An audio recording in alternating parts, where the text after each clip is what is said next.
What is going on, guys? Welcome back to the channel. It's Professor Anime. Welcome back to another video. In today's video, guys, I'm here to bring you all my review of Boku no Hero Academia episode 5. Let's get into it. So with this episode of Boku no Hero Academia, we pretty much get to see Midoriya's first day at UA High, and you know, within these next 3 years, we are going to see him develop as a character and also as a superhero, or what he is trying to accomplish at least. So we have it in this episode where basically he is going through all these trials and tribulations and, you know, just doing various activities to pretty much prep him up to be a hero in general. The whole class included is actually doing all these activities with him. Some seem actually pretty basic, like throwing a ball, running, sit-ups, you know, stuff like that. It seems pretty simple, but after all, this is only the first course. This is pretty much just prep week for, you know, these wannabe heroes. While some of the heroes are actually doing some of their activities, we actually get to see, you know, some of their names pop up, and, you know, we get introduced to them and also what sort of quirks they have, which is also pretty cool. Not really sure if everybody's going to remember these names, but I mean, you know, it does help to at least get to see some sort of, you know, info when it comes to the other characters that are brought about in the series, and maybe they will be important later down the line. Who exactly knows? But we get introduced in this episode to possibly one of my favorite characters in the manga of Boku no Hero Academia. Like, if it's anything that I actually enjoyed of Boku no Hero Academia, it would have to be Eraserhead. Eraserhead is so fucking awesome. He's the teacher that is pretty much teaching Midoriya and the other classmates on how to do these various other activities and just to test their skills and whatnot. And he's, you know, it's so funny. His design is like a worn out person. You know, we get to see him first in this episode where he's like sleeping on the, well, he's not really sleeping on the ground, but he's in a sleeping bag, and he's just casually talking to the students in a non-professional way. Now, anime onlys, I'm just telling you right now, get prepared for Eraserhead. I haven't, you know, caught up to the manga of Boku no Hero Academia, but I have, you know, read the first 3 volumes, and Eraserhead, oh man, just get hyped. Now, let's talk about the ending to this episode of Boku no Hero Academia. We see, you know, Deku, you know, throw the ball, and it freaking just goes, you know, pretty much nowhere. And then he gets a little prep talk by Aizawa, Eraserhead. And he pretty much, you know, is being a dick to Midoriya. Now, everybody would probably, you know, first, for at least anime watchers, you know, you would probably think, you know, he's being a massive dick to Midoriya, saying that he has no potential whatsoever. But what he is exactly trying to do is to pretty much pump him up, in a sense.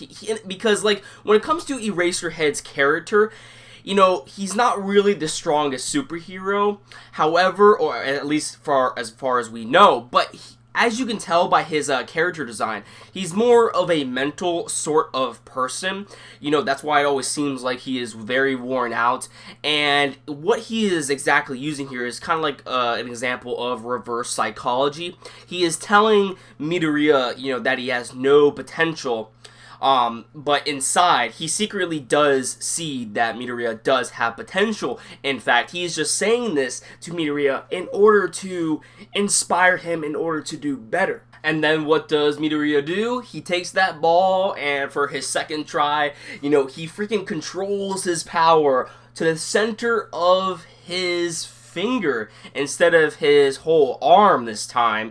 He centers it all to the power, you know, minimizes the injury and maximizes the power, and freaking just flings that ball almost out of orbit. It would have been out of orbit kind of like the girl that he likes. I think her name is Kaku, I can't remember her name, but you know, she ended up getting it out of infinity, you know, because the ball pretty much went out of orbit that time, and it just kept going and going and going. But Midoriya technically almost came close to Bakugo. Bakugo, I think, if I remember correctly, he ended up getting 750 meters, and Deku, he ended up getting 705 meters. So he pretty much came close to Bakugo, but it just shows you that it seems like he is starting to understand the power that All Might has now passed on to him, how to control it. However, it's still taking time in order to get used to. Oh, and let's talk about the beginning of this episode really quick. Like I stated in my previous reviews of Boku no Hero Academia, and honestly, you know, from my interpretations of what I have gathered out of the manga, out of the first 3 volumes,